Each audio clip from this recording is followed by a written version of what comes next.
Movie বাজেটের ১২০০ কোটি টাকার ২০০ কোটি টাকায় কি ঢুকল রাজামৌলির পকেটে? বানানো হয়েছিল কি নকল ব্যানার্সি? এস রাজামৌলি এটা তো এখন আর কোনো নাম না, বরং একটা ব্র্যান্ড। বাহুবলী, RRR-এর মতো মুভিগুলো দিয়ে তিনি সাউথ ইন্ডিয়ান মুভিকে প্যান ইন্ডিয়ান সাকসেস তো দিয়েছেনই, সেই সাথে তিনি হয়তো প্রথম ডিরেক্টর যে ভারতীয় সিনেমাকে গ্লোবালি এত বড় পর্যায়ে নিয়ে যেতে পেরেছেন।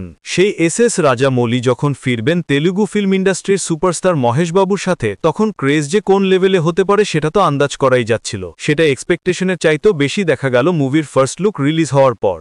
শুধু মহেশবাবুই নয়, এই ছবিতে আরও থাকছে পৃথ্বীরাজ সুকুমারান, প্রিয়াঙ্কা চোপড়ার মতো বড় বড় স্টার। লিগ রিপোর্টের মতে ১২০০ কোটি টাকা বাজেটের এই মুভিতে প্রিয়াঙ্কা চোপড়া চার্জ করেছে ৩০ কোটি টাকা, মহেশবাবু চার্জ করেছে ১০০ কোটি টাকা, আর একা এস রাজামৌলি নিয়েছে ২০০ কোটি টাকা। শুধু তাই না, মহেশবাবু এবং রাজামৌলি দুজনেই নিবেন মুভির 40% প্রফিট শেয়ার। ছবির নাম ব্যানার্সি হলেও আসল ব্যানার্সিতে এই মুভির কোনো দৃশ্যই কিন্তু শ্যুট হয়নি, বরং হায়দ্রাবাদের রামোজি ফিল্ম সিটিতে ৫০ কোটি টাকা ব্যয় করে তৈরি করা হয়েছে ব্যানার্সি একটা আবহ।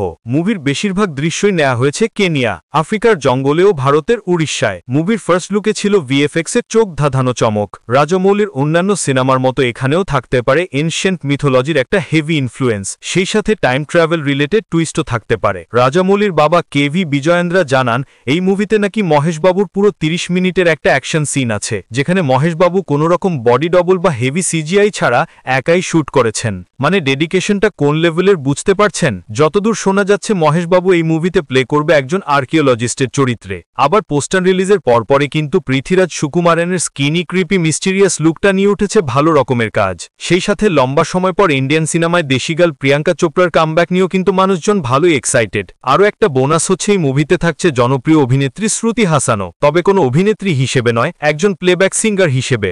ইনফ্যাক্ট শানচারি গানে তার পাওয়ারফুল পারফরমেন্স ছিল মুভির টাইটেল রিভিলের পুরো ইভেন্টের অন্যতম হাইলাইট। ১০০টি দেশে ১০০টি ভাষায় রিলিজ হবে এই মুভি। ২০২৭ সালে রিলিজ হলেও যেই লেভেলে এই মুভি নিয়ে বাস ক্রিয়েট হচ্ছে, তাতে বক্স অফিসে অতীতের সমস্ত রেকর্ড যদি ভেঙেও ফেলে, তাহলে অবাক হওয়ার মতো কিছু থাকবে না।